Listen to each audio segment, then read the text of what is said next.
E eu venho de uma família de músicos. Meu avô tinha um conjunto, uma banda, né, uma orquestra, vamos dizer assim, na época dele, na década de 60, 70.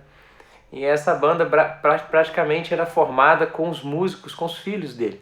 Eram 3 filhos, né, do meu avô, chamava-se Orquestra Conjunto Itaboraí, que é o meu sobrenome, o nome da minha família. Né? E eu nasci e praticamente o início da minha infância eu fui criado na casa do meu avô. Né? É até um ponto a ser colocado também dos fatos importantes da minha vida, né? Que é uma certa dificuldade no relacionamento do meu pai e da minha mãe. E aí praticamente eu fui criado pelos meus avós, com minha mãe também morando na casa dos meus avós, mas trabalhando, né, muito.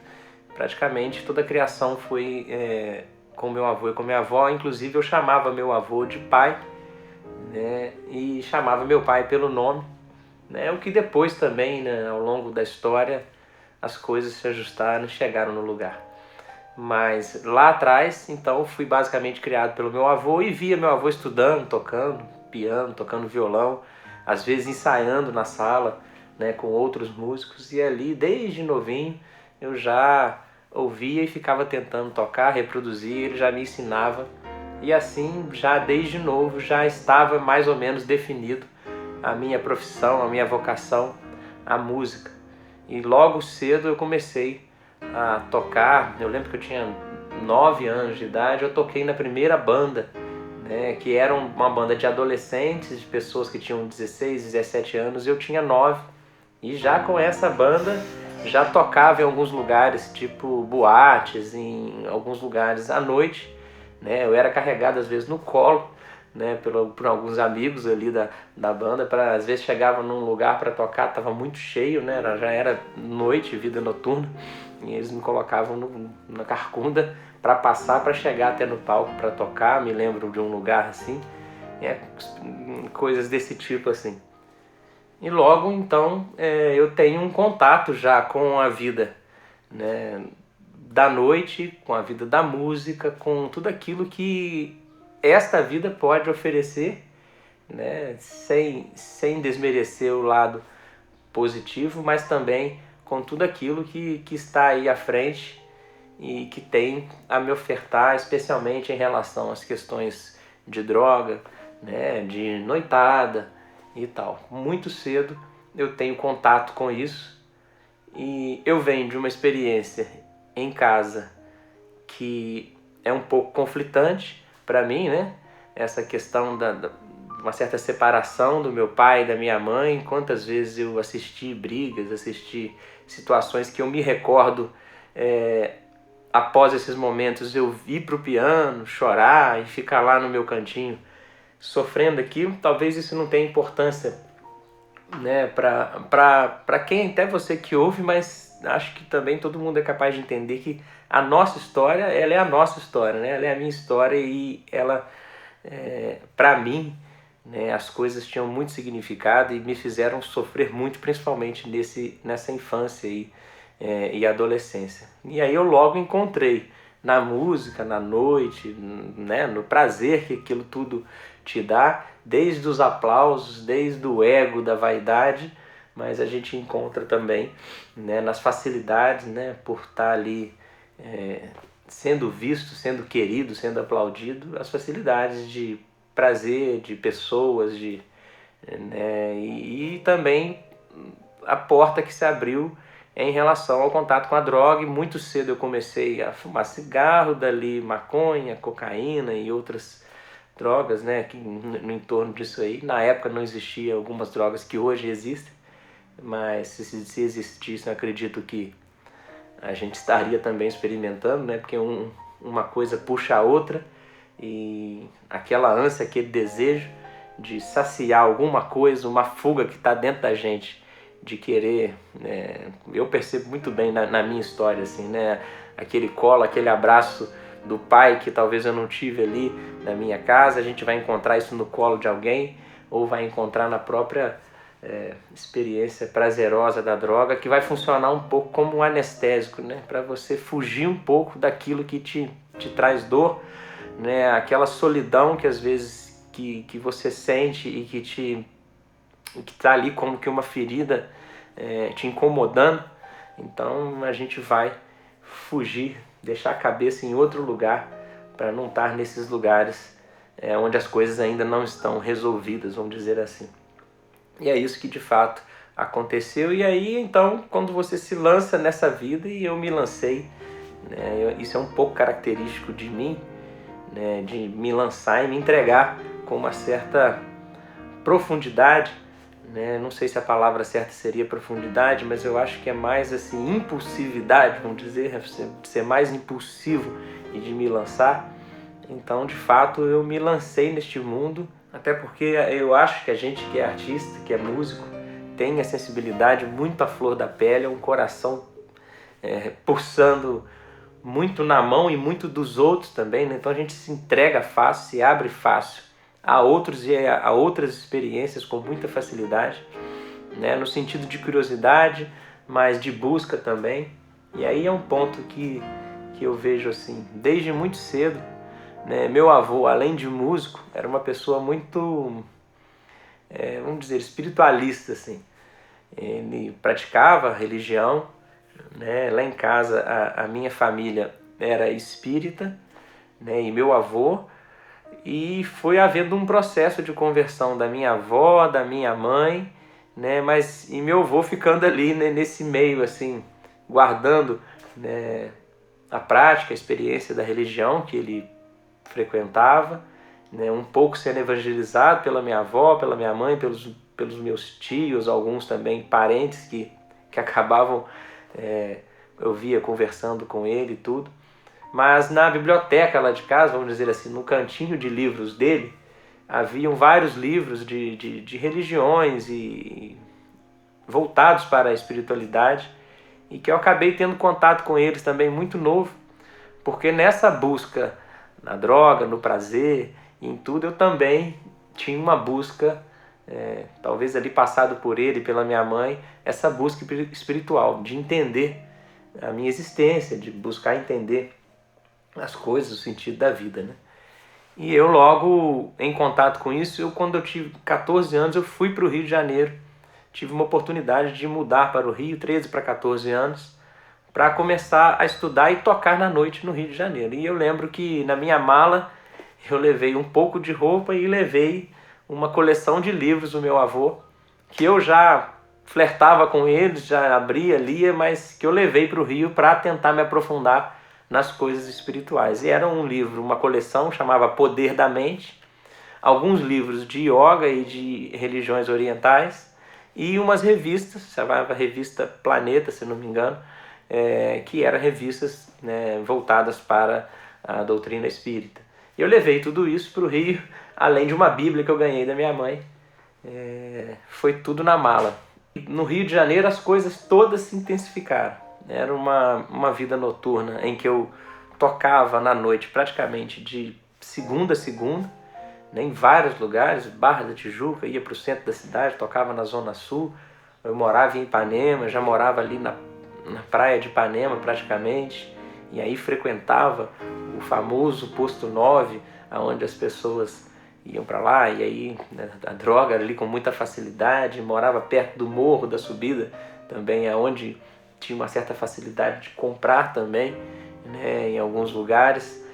E essa experiência toda com droga, com noite, com prazer, com tudo que isso aí oferece, e eu tive essa oportunidade e tinha inclusive condições, porque fui para o Rio assim, apadrinhado por uma pessoa que tinha poder aquisitivo e que bancava meus estudos de música e bancava também, de certa forma, essa vida lá no Rio de Janeiro.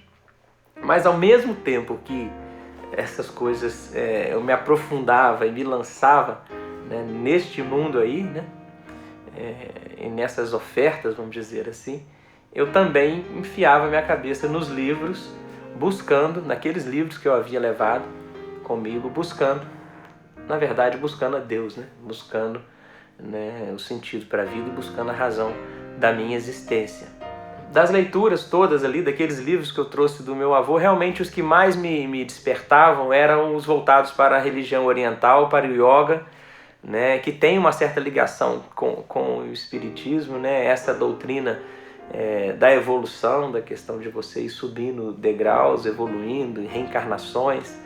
E isso me despertava, isso eu tinha interesse e comecei a aprofundar nisso e praticar também, né, todos os exercícios e a prática mesmo da yoga, né, um pouco, vamos dizer, autodidata, como foi também com a música, mas um pouco ali sozinho, buscando aquilo, mas a leitura, ou seja, aquilo que eu lia e que dizia ali, eu fazia questão de praticar os exercícios de manhã, de tarde, de noite, pós-almoço, antes das refeições, pós as refeições, né? E isso intercalando com o uso cada vez mais de droga. E assim, para finalizar essa questão de droga, na verdade eu fumava uns 3 maços de cigarro por dia, e chegou um ponto de eu estar fazendo também uns maços de maconha também, para fumar praticamente um maço de maconha por dia, além de virar algumas noites com cocaína, bebida, etc.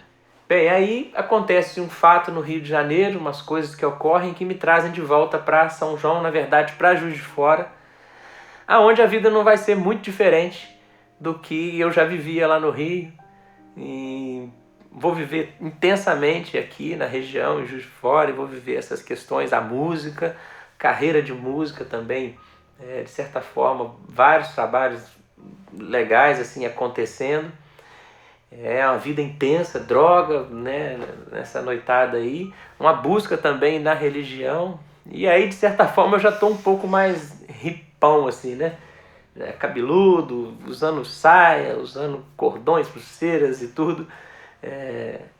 Eu ao mesmo tempo tá flertando com a religião, meio querendo ser hippie, querendo viver como os hippies viviam, e né, com essa coisa praticando yoga, né, dedicadamente ali. E por conta da yoga, até em alguns momentos eu vou abrir mão de uma opção de coisa, até a droga mesmo, cigarro, comida, deixar de comer carne, e por causa da yoga, né, dos conceitos ali das religiões orientais, mas aquilo não vai ter muita força, mas eu estou buscando ao mesmo tempo. E aí vai acontecer os fatos que vão me levar, vamos dizer assim, à fé em Jesus Cristo, a fé católica. Eu fui buscar um filme para ver na locadora. Um desses filmes, tinham vários filmes, entre eles tinha Francesco. Eu nem fazia ideia de quem seria o Francesco, e peguei o filme, levei para casa e comecei a assistir. E assistindo o filme, o que eu me recordo filme, vou pro banheiro, choro, volto, assisto mais um pouco, vou pro banheiro, choro, volto. Eu morava numa república, tinham vários amigos, né, várias pessoas dentro da casa, e aí não tinha coragem de estar ali, ninguém não ia entender o que estava acontecendo, mas eu parava o filme para chorar um tanto no banheiro. Por quê? Porque a história que estava ocorrendo com São Francisco de Assis, de certa forma eu estava olhando e me enxergando e me encontrando um pouco naquela experiência que ele tem. São alguns fatos que estão ali no filme. Primeiro que eu vejo um homem todo vestido, né, depois que ele passa por uma experiência de riqueza, que ele abre mão de tudo, né, de tudo que ele tinha, que ele possuía, ele abre mão daquilo tudo e vai se entregar à pobreza, se entregar a Jesus Cristo, que é o encontro que ele faz. E aí ele vai viver como que eu olhei assim, já vi um cara meio, né, meio ripão assim, mas cristão, né? Aquilo já me impressiona, mas muito mais do que isso, o que vai estar bem caracterizado ali é um encontro com o amor, né? Ele vai encontrar o amor da vida dele e ele vai amar. E eu realmente não passava no meu coração, nessas experiências todas religiosas que eu vivi e da vida toda, não passava essa questão do amor, né? Eu vivia muito mais para que os outros me aplaudissem, para que os outros me dessem aquilo que, né, até artisticamente falando é muito bem compreensível, né? O palco, o aplauso, a admiração das pessoas, né? Ser legal, ser gentil, ser gente boa com todo mundo, mas eu não passava essa ideia do amor, né, de amar alguém, e também muito menos a ideia de que Deus era uma pessoa, né, era um relacionamento de amor também, que Deus me amava, que era alguém que me amava e que eu pudesse amar também. Então ali eu estava encontrando aquilo que de fato eu buscava olhando a história daquele homem. Não só isso estava ocorrendo, mas o último livro que eu estava, um dos últimos livros que eu estava lendo desse professor, do Emorge, né, que era o meu guru, vamos dizer assim, na religião, um cara que eu já tinha lido vários livros dele e o seguia de certa forma. O último livro que eu li dele, ele dedicava ao guru Jesus Cristo. Era essa palavra que iniciava assim: esse livro dedico ao meu guru Jesus Cristo. Eu não me recordo das palavras exatamente. E nesse último livro, né, que eu li, cada capítulo do livro, o Hermógenes abria com um texto da Bíblia. Então ele pegava, citava um versículo bíblico, Mateus tal, aí ele falava uma frase e a partir disso ele meditava dentro da doutrina, né, yoga, e dentro da doutrina mais oriental, né, das religiões orientais. E cada capítulo ele fazia isso, e aí isso me despertou assim, eu comecei a querer ler a Bíblia. E minha mãe tinha acabado de me dar também, além da Bíblia, ela tinha me dado um evangelho de São João, um livrinho bem pequenininho assim, Evangelho de São João. E eu já tinha ouvido falar, né, por amigos, por pessoas mais ligadas, inclusive ao espiritismo mesmo, que os espíritas gostavam do livro de São João, que era um livro mais espiritual, o Evangelho de São João. Eu falei, então foi batendo uma coisa com outra, eu comecei a ler o Evangelho de João. E lendo o Evangelho de João, né, aqueles trechos bíblicos também citados no livro que eu estava lendo de yoga, eu comecei a buscar esses trechos na Bíblia, que às vezes se encontrava em outro evangelho, em Mateus, em Marcos, e aquelas palavras de Jesus, aquele evangelho, o evangelho de Jesus. O evangelho de João já começa dizendo que no princípio era o verbo, que ele estava junto de Deus. Ele é bem cristológico, né? Ele coloca Jesus muito no centro, já dizendo que Jesus era Deus, estava junto de Deus e veio neste mundo aqui, né? Que Deus se encarnou, né? E se fez carne e habitou em nosso meio. Então, esse evangelho eu comecei a ler também outros por causa das outras passagens, e eles foram me tocando as palavras de Jesus. E isso ocorre no filme com São Francisco. Tem uma passagem do filme em que ele pega a Bíblia e começa a ler, e cada trecho da Bíblia que ele lia, vamos dizer assim, ele correspondia. Né? Vai, tira as sandálias dos seus pés, vende tudo que tem, dá aos pobres. Francisco vai, fica sem sandálias, sem roupa, vende tudo que tem, vai, se entrega aos pobres, não só dá aos pobres, mas vai se tornar pobre. Então Francisco vai sendo mudado pelas palavras de Jesus, e essas palavras, eu estava nesse momento vivendo essas coisas e tudo isso me mexendo interiormente. E bem pertinho disso, dias após essas leituras, o filme, a igreja, acontece um outro fato, que é a morte do meu avô. Meu avô, como eu disse antes, era a pessoa, a referência da minha vida, é para quem, vamos dizer assim, eu fazia quase todas as coisas, eu pensava nele, assim. Eu, quando estava fazendo um show ou gravando alguma coisa, até mesmo na busca ali da religião, eu queria contar e queria que ele visse, queria que ele soubesse, né? Era a pessoa que eu chamava de pai, que me dava segurança e para quem eu queria dar um orgulho assim na vida. E de repente meu avô falece, meu avô morre, e eu estava em Juiz de Fora nesse dia, e acontece um fato que é providente, que eu não tenho nenhum julgamento sobre meus amigos ali, mas que para mim foi providência divina, é que meus amigos não deram muita atenção para a morte do meu avô. Né? E para mim era talvez assim, eu estava perdendo naquele momento a pessoa, além de minha mãe, a pessoa, vamos dizer, que eu mais amava, assim. Lógico que não tem como dizer isso e não pensar no meu pai também, que eu amava muito e vivi muita coisa com ele, inclusive nos últimos momentos da vida dele. Meu pai já faleceu também, né? Teve um câncer, a gente viveu muito intensamente os últimos 5 anos, desde que ele apareceu o câncer, e eu fiquei muito próximo a ele nesse tempo todo de tratamento. Mas até então, ali naquele momento, eu estava no auge, assim, a música aflorando, carreira, tocando no Rio de Janeiro, morando em Juiz de Fora, mas fazendo show com uma porção de gente. E meu avô muito presente ali. Eu lembro que eu chegava em casa, mostrava para ele as fitas, para ele ouvir. e de repente ele falece de uma hora para outra. Eu estava em Juiz de Fora, ele morava em São João de Nepomuceno. E meus amigos, voltando à história aí, para eles não fez muita... aquilo não tinha tanta importância, e eu senti naquele momento, de certa forma, assim, uma certa decepção com eles, mas que foi positiva naquele momento, porque a minha mãe me liga e fala: olha, Ricardo, seu avô, né, seu pai faleceu, e eu estou aqui em Juiz de Fora e vou te buscar aí pra gente ir para São João. Eu falo com meus amigos, eles não dão tanta importância. Eu achava naquele momento, né, a gente às vezes exige das pessoas, né, mais do que elas podem dar. Eu achava que eles tinham que se compadecer, sofrer comigo e vir comigo para São João, para o velório, para o enterro, mas nada daquilo acontece. Mas a minha mãe passa lá em casa, eu desço, eu morava no apartamento, eu desci. Quando eu chego, ela está numa Kombi com 8 ou 10 pessoas, mulheres, amigas dela, nesta Kombi, porque minha mãe estava num encontro de igreja, no encontro, né, da Renovação Carismática. Eles estavam todos juntos e todos saem do encontro e vêm com ela. Eu entro na Kombi, vou na frente com ela e a gente pega a estrada. E aquilo começa a me tocar. Poxa, minha mãe, que eu achava carola, careta, mas aquela amizade ali, verdadeira, daquelas pessoas que estavam com ela. E eles vêm rezando, e rezando o terço de Nossa Senhora.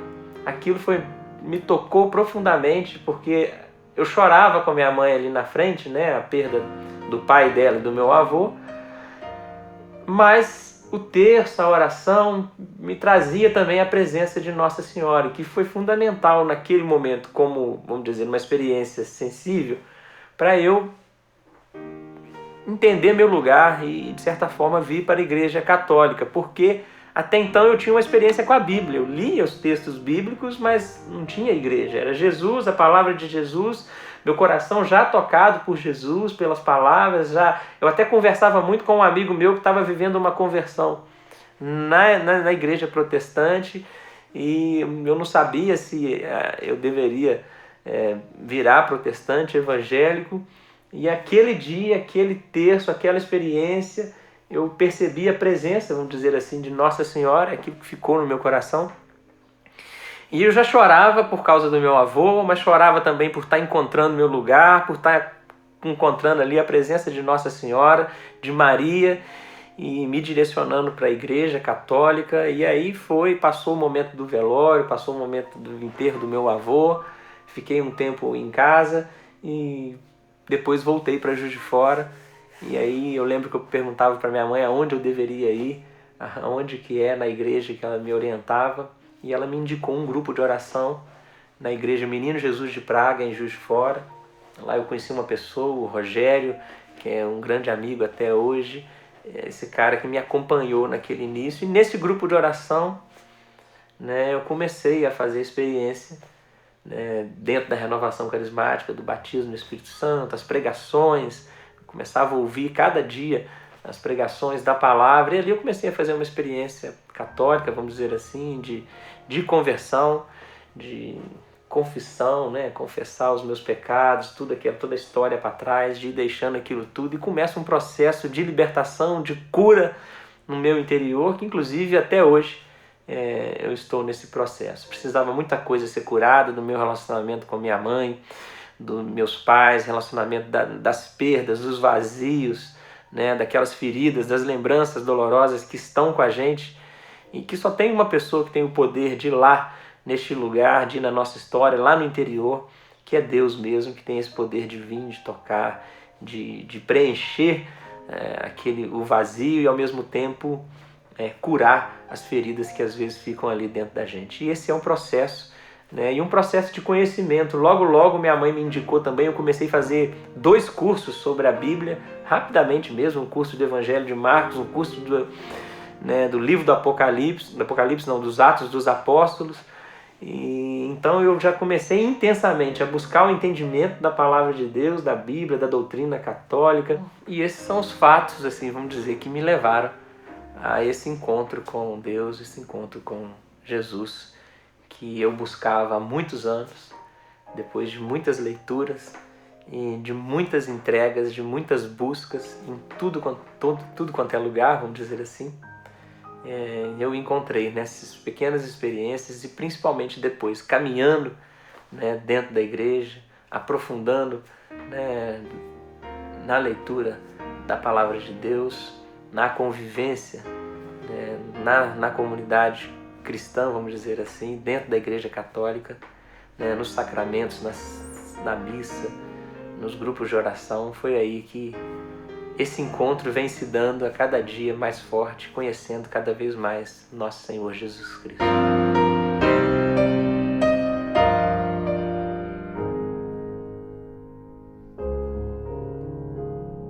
Analisando um pouco esses fatos, a primeira coisa que há de se notar e que eu percebo é a questão da busca.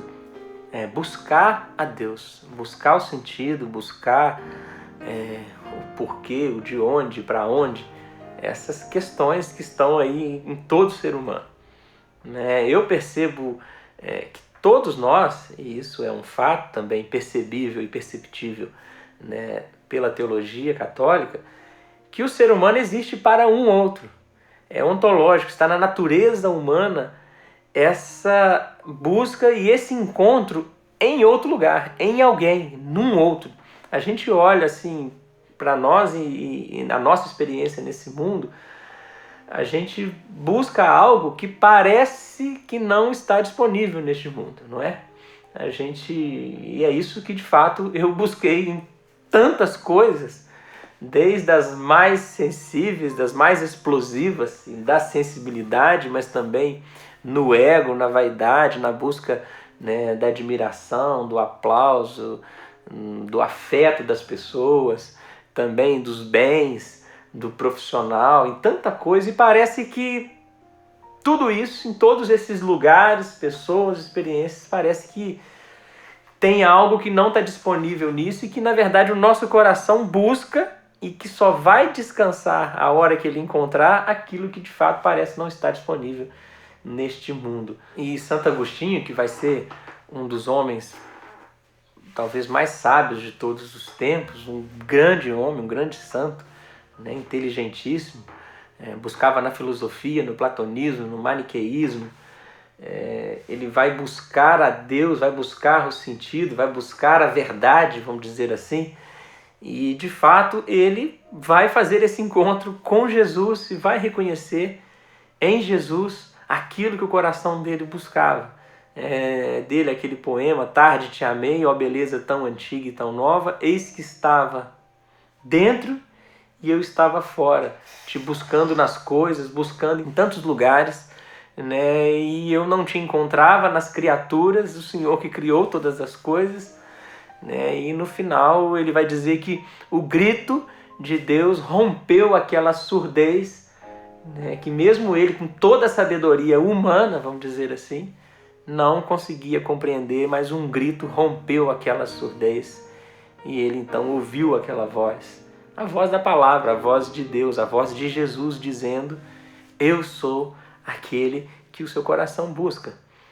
E aí é um segundo ponto, porque como encontrar aí em Jesus aquilo que a nossa alma, aquilo que o nosso coração busca? Por que Jesus e não outro? O que diferencia de outras pessoas, de outros homens? Porque é aí que está aquilo que o descanso do nosso coração. E de fato é o próprio Jesus que nos responde isso. O próprio Jesus que em vários textos os evangelhos vão buscando esclarecer e nos revelar que Jesus de fato é Deus que se encarnou. Alguém que não é deste mundo, apenas dos homens, que não é somente um homem, mas que é Deus que vem a este mundo. E é Jesus que fala isso com toda clareza, e esse é o motivo da condenação e da morte, quando ele vai de fato assumir que ele é o Filho de Deus. E isso vai ser algo escandaloso para os judeus, alguém se dizer filho de Deus. E é exatamente esse fato, e é isso que ele vem revelar. Primeiro revelando como filho que existe um pai. E Deus já não é mais então só uma pessoa.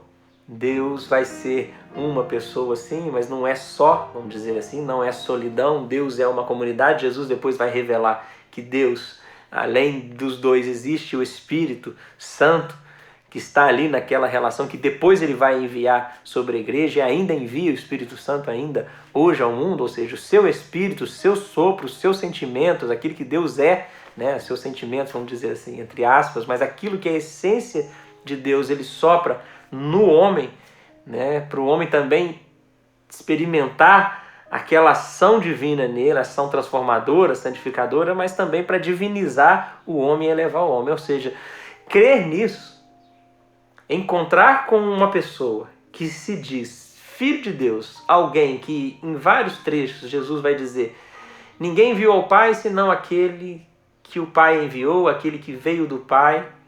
Eu vim, né? E quem me vê, vê o Pai, vê aquele que me enviou. Eu vim aqui fazer a vontade dele. O Evangelho de João começa dizendo: no princípio era o Verbo. A palavra está ali, é logos, o verbo, em alguns lugares traduzido, no princípio era a palavra. Essa palavra logos pode ser também razão, sentido, consciência. Ou seja, essa palavra que está lá no comecinho do Evangelho de João, é muito bom ler ali o início. No princípio era o verbo e ele estava junto de Deus. Ou seja, quando nada existia, existia apenas Deus, né? Antes de criar todas as coisas. Quem é esse Deus que existe antes de tudo? Deus que existe antes de tudo é Pai e ele tem um verbo, uma razão, uma consciência, um filho. E esse filho, esse verbo vem a este mundo, vai dizer o Evangelho. E o verbo se fez carne, entrou, habitou entre nós, né? O verbo de Deus. Isso, acreditar nisso, encontrar com alguém que diz isso, e dar crédito a essa palavra, dar crédito a Jesus, é algo transformador da existência. Porque primeiro nós encontramos o sentido de onde vimos. E quando a palavra logos está ali, ela diz exatamente isso. O sentido da vida está junto de Deus. O sentido, a razão está lá. E ela vem a este mundo, ou seja, quando eu encontro com Jesus, eu estou encontrando com o sentido, com a razão da minha existência. Tudo foi feito por Ele, esse mesmo Evangelho ali, no mesmo texto vai dizer, tudo foi feito por Ele. Nada do que foi feito sem Ele, sem Jesus. Nada do que foi feito sem Ele. E tudo foi feito para Ele. Tudo foi feito para Jesus. Então, nesse pequeno trecho do Evangelho de João, já está a compreensão, a razão, o sentido, aquilo que o nosso coração busca. Que aí eu vou encontrar nele o sentido da minha existência. E ele, então, vai ser a razão pela qual eu vou viver. E é isso que todos os santos, todas as pessoas que fazem esse encontro com Jesus vão testemunhar. Eu encontrei a razão da minha existência, o para que viver. Eu encontrei a Deus de fato. Ou seja, para onde volta o meu coração e para onde o meu coração descansa. Quando Jesus vai me dizer algo, é aquele a quem eu devoto toda a minha vida que está me dizendo. Aquela palavra vai fazer sentido quando eu vou aplicar na minha vida, porque para ele agora eu vou viver. Eu, Ricardo, que vivia para o meu avô, que eu havia perdido o chão da minha existência e da minha vida, na verdade, né, Jesus se colocou nesse lugar que na verdade é dele, o para quem realmente toda a minha vida merece ser devotada e ser vivida. Quem é Deus fora, né, deste contexto? No contexto das religiões em que você está buscando evoluir, né? Essa era a visão, essa era a ideia que eu tinha de Deus. Na verdade, eu vivia a experiência religiosa numa religião que praticamente não precisa de Deus. É uma religião que o ser humano mesmo, por seus atos, por si próprio, vai se evoluindo, subindo os degraus de uma escada espiritual, vamos dizer assim, e chega num ponto que ele atinge um estado de iluminação, um nirvana, como vai se chamar, ou vai atingir um grau superior que vai se unir a alguma coisa, a uma luz, a uma energia, a alguém que é aí que vai se chamar de Deus, né? Mas todo esse caminho vai ser feito por Ele mesmo. É isso que eu vivia. Eu fazia um caminho de uma busca de um crescimento espiritual, mas ali ligado à yoga falava-se muito no eu interior, né, numa evolução desse eu, num conhecimento desse eu interior, e eu ficava muito nesse eu interior, eu grande, eu evoluído, né, as coisas muito abaixo de mim, vamos dizer assim, as energias, eu numa energia positiva em alguns lugares, pessoas, tudo soava muito como energia negativa, aqui e ali, fulano ainda não é evoluído, esse lugar tem uma energia que não é boa, e a gente vê que isso não tem nada disso no cristianismo, né?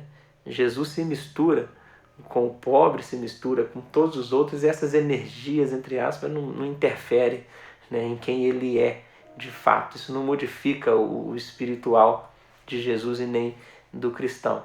Então era essa busca de subir degraus para chegar a um estado de união que, assim, teologicamente a gente vê, se eu lá na frente, depois de tudo isso, me unir a uma coisa, a uma luz, me unir a virar uma pedra, se eu virar uma energia, isso lá na frente o que vai ser de fato? Não vai ser salvação, vai ser uma perdição. Eu vou deixar de ser eu para unir a uma coisa.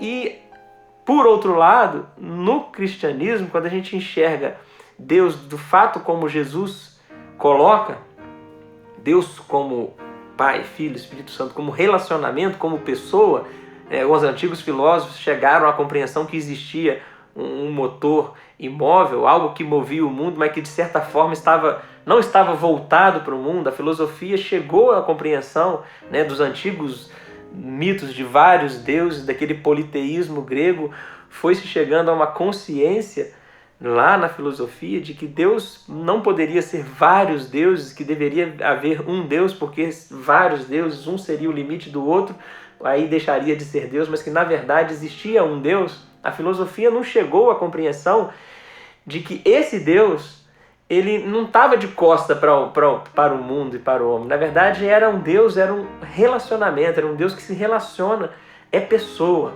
Né? Esse conceito de pessoalidade, de personalidade que o cristianismo cunhou, vamos dizer assim, que cresceu no cristianismo através de Jesus, porque Jesus vai dizer, né, que Deus é Pai, que Deus é amor, que Deus é relacionamento, que Deus se preocupa com o homem, que Deus se volta a ponto de deixar a condição divina, de deixar o céu, de deixar o paraíso e entrar neste mundo preocupado conosco para nos elevar, para nos salvar. E nos salvar é resgatar a dignidade que a gente tem de filhos, de criaturas divinas, de criaturas de Deus em Jesus Cristo. Deus vem, nos toma pela mão, vai nos elevando, nos divinizando, de maneira em que um dia nós não vamos nos fundir a uma luz, a uma energia, e vamos deixar de existir nessa energia, nessa luz, mas nós vamos continuar existindo eu mesmo, com tudo aquilo que eu sou, com as minhas características, com, né, a minha existência, a minha alma única e irrepetível, vai continuar existindo em algum lugar junto de Deus, divinizado, puro, né, num lugar que deve existir. Esse lugar tem que existir, um lugar onde não há o mal, né, num lugar onde toda a humanidade vai estar quieta e em paz.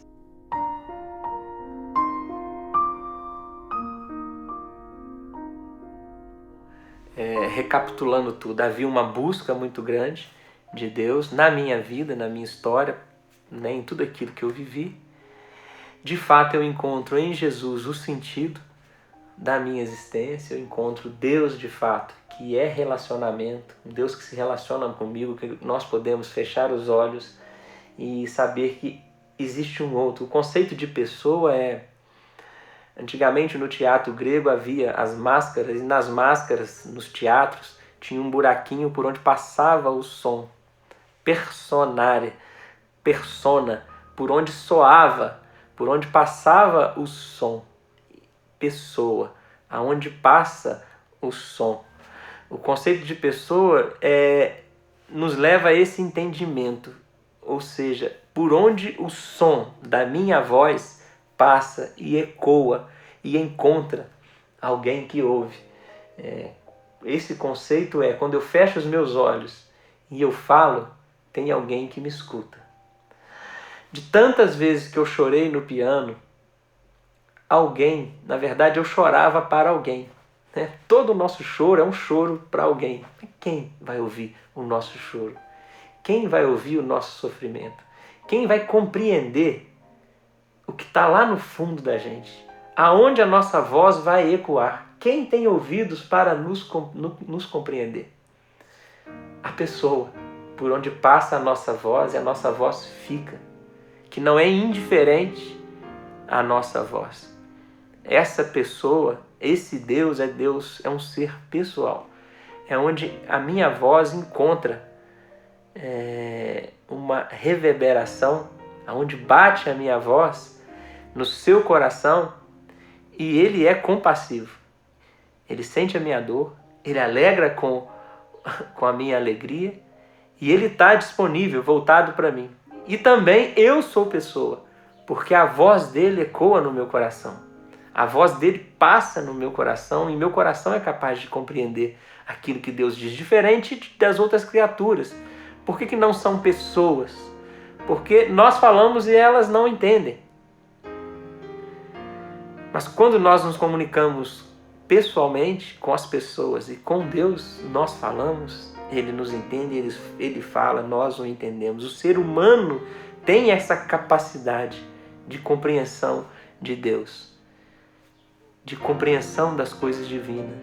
Tem o espírito, tem a alma espiritual dentro de si, essa abertura com o espiritual, com alguém, e não somente com uma energia, não somente com aquilo que é até inexplicável, o absoluto, e pode usar qualquer palavra. Essas palavras todas vão distanciar Deus da gente. Mas quando a gente entende que Deus é pessoa, um ser que veio a este mundo, se encarnou, que lá ele era espiritual, mas aqui ele se transformou, se fez homem no seio de uma mulher, num milagre único também irrepetível, em que essa mulher não tem união com o homem, mas que neste seio o Espírito Santo vai e coloca ali, fecunda, né, o ventre dessa mulher, e ali coloca e faz ali a união de Deus e de homem, né, a pessoa de Jesus Cristo, que é a união de Deus e do homem. Jesus não é um homem muito bom para todo mundo, e todo mundo achou ele muito legal e elevou ele a Deus. Não, ele era tão bom, um homem tão bom, que se tornou divino. As pessoas aclamaram ele e elevaram ele num trono e falaram: esse é nosso Deus. Quer dizer, Jesus é o contrário disso, é o contrário de todos os outros fundadores de todas as religiões. Jesus é Deus que se fez homem, e não um homem que se diz Deus e se proclamou Deus. Ele é Deus que abriu mão da sua condição divina e se fez homem, assumindo a nossa humanidade, as últimas consequências, o pior lugar, o trono que nós demos para ele é a cruz, é a coroa do reinado dele neste mundo, é uma coroa de espinho, né? E o manto, vamos dizer assim, né? As vestes reais é o seu sangue, as suas chagas. É assim que ele reinou neste mundo, ele se mostrou, porque neste mundo ele disse que veio para servir e não para ser servido. Este Deus que se fez homem, ressuscitou, algo também que nós não vamos encontrar como na vida dele. Este fato é histórico. Ressuscitou, apareceu para todo mundo, confirmando tudo aquilo que ele disse, confirmou a fé daqueles que o seguiam, subiu para junto de Deus e disse que lá onde ele está há uma morada, há um lugar para nós, há o lugar do descanso, o paraíso, que nós não encontraremos também neste mundo. Aqui nós encontramos um pedacinho de céu dentro da gente, quando a gente encontra com Jesus dentro de nós, mas que o paraíso de fato está reservado para todos aqueles que creem, para toda a humanidade, que passará por um processo de transformação, de fé, de crer no Senhor, de adesão ao Senhor Jesus, e entrará no reino prometido a todos aqueles, aos seus filhos, a todos aqueles que creem, né, e entregam de fato a sua vida, confiantes no amor e na misericórdia a Jesus Cristo. Finalizando, eu acho que é muito oportuno, se você teve a paciência de ouvir até aqui, de estar comigo nesse vídeo, acho oportuno a gente fechar os nossos olhos e falar diretamente com esse Deus.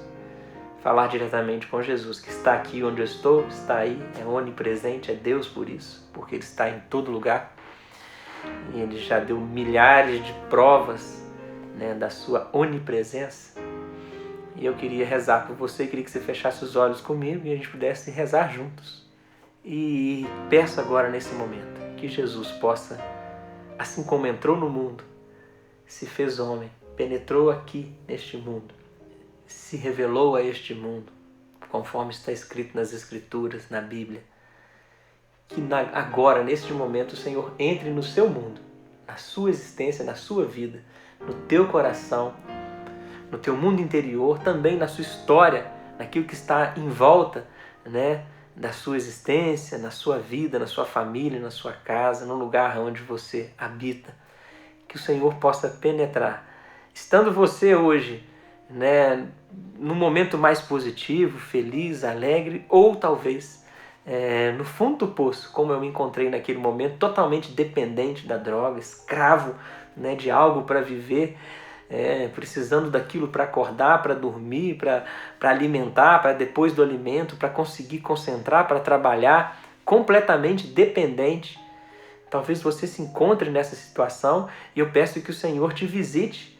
Ele que tem esse poder de libertar, Ele que me libertou, que tem esse poder transformador, Ele que te conhece, que Ele entre na sua história. Talvez o coração aí está ferido, como era o meu coração ferido, dolorido, né, com lembranças do meu passado, da minha infância, do meu pai, da minha mãe, daquela lembrança dolorosa, né, que eu praticamente quis esquecer, apagar da minha memória, não queria tocar nesse assunto que trazia, né, tristeza, pensar na minha infância, pensar na minha vida, pensar na minha família. E de repente Jesus chega, eu peço ao Senhor que entre no teu coração para tocar na sua ferida, na sua memória, nas suas lembranças. Ele tem o poder, o Senhor tem este poder, Jesus, de tocar, de curar o nosso interior, de transformar o nosso interior, de renovar o nosso interior. Que o Senhor venha tocando, libertando e salvando. Que realmente esta palavra, esse testemunho, mexam as coisas dentro de nós. E o Senhor disse um dia que aquele que cresce no Senhor, o Senhor iria colocar nele uma fonte, que no teu coração jorrariam rios de água viva. Para que eu não pudesse precisar mais buscar em vários lugares, em fontes, em águas podres, em lugares que não saciam a sede. Mas no meu coração hoje jorra rio de água viva. Água viva. E o Senhor diz, é no teu coração, meu irmão, minha irmã, que eu quero fazer jorrar essa água viva. Para que você não precise buscar em outros lugares. Que no teu coração você tenha essa fonte de vida.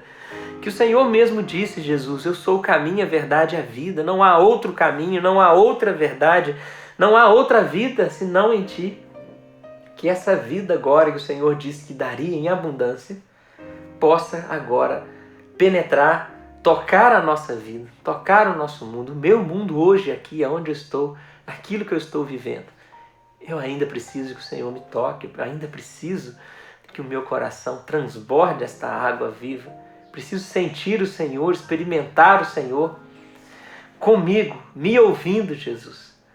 Eu sei que o Senhor nesse momento ouve. É para o Senhor que eu grito, para o Senhor que eu clamo, que é uma pessoa onde a minha voz chega e eu sei que encontra no teu coração reverberação, encontra ouvidos capazes de ouvir. Ouça, Senhor, os apelos do meu coração e dessa pessoa que reza comigo. Ouça os desejos, ouça a necessidade minha e desta pessoa, daquilo tudo que nós estamos vivendo. E que o Senhor possa providenciar na minha e na necessidade dessa minha irmã, desse meu irmão, que ora, que reza comigo, Senhor. Que nós possamos, de fato, viver devotados, com o coração voltado para o Senhor, sentido e razão da nossa existência. E que o Senhor esteja conosco a cada momento, a cada dia, em cada instante da nossa vida, caminhando conosco e nos abençoando em tudo aquilo que nós fizermos. Que Deus, que o Senhor nos abençoe. Em nome do Pai, do Filho e do Espírito Santo. Amém.